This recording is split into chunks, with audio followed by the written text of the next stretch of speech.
Welcome to Tea for the Soul, a podcast for teachers and healers.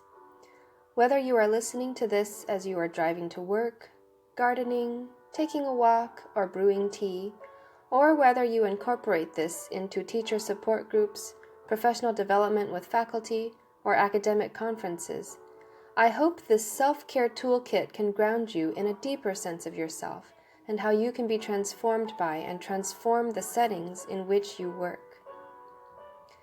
Today's reflection comes out of conversations with 3 teacher healers that are in the process of self-actualization and who are walking alongside students in that same journey. It's Tuesday. We have picked out our flavor for the week, our theme. It's time to seep the tea bag in the water we have brewed and to smell the flavors that are arising from our week. After a day at work, you've perhaps begun to sense how this week will go, thinking about the needs of your students and how they fit into the larger picture of what you want to accomplish. Today's reflection is about attuning to your students.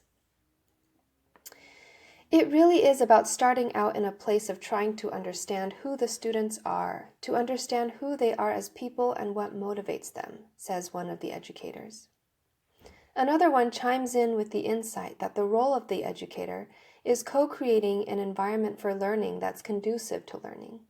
Part of that would be modeling, which is a good use of self, being the kind of person you want your students to be.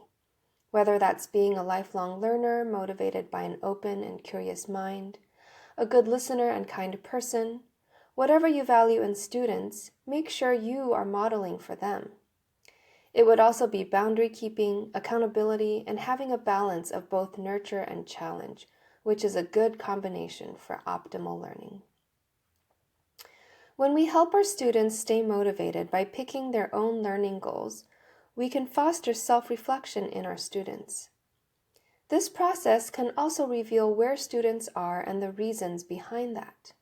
If students are acting particularly anxious, for example, what are the causes behind it? In our assessments, we can also see whether it is appropriate to help our students create a sense of objectivity between themselves and their understanding of themselves, because it is in that space that the reflection happens. I can't reflect on something that I can't see. Some students may have difficulty self-reflecting, and the educator can assess where that's coming from and what they are capable of. As one of my educators put it, I need to then set goals that are realistic to where that person is starting from. Being mindful of what is going on with students applies to any age and subject. Because learning involves the whole person, all the educators pointed out, it also involves a person's social location, age, race, gender identity, economic class, mental health, family of origin, cultural and community background, etc. It also involves the educator's own social location and emotional intelligence. As a third educator has shared, there's different levels of listening, and when you drop down to listen at a deeper level, that is one of the things that the educator can help with, is dropping down and listening at different levels. This means that the educator can also listen to their own internal monologue and the subtexts of their own experiences, what their assumptions are, what their values are, where they feel discomfort, where they feel pulled to grow. Today, think about something someone said in class that stuck out to you.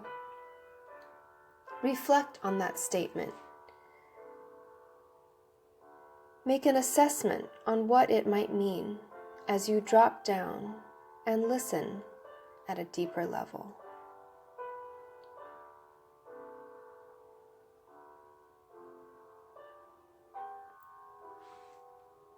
Now, form a question about that statement and about the person who made it. Stay curious.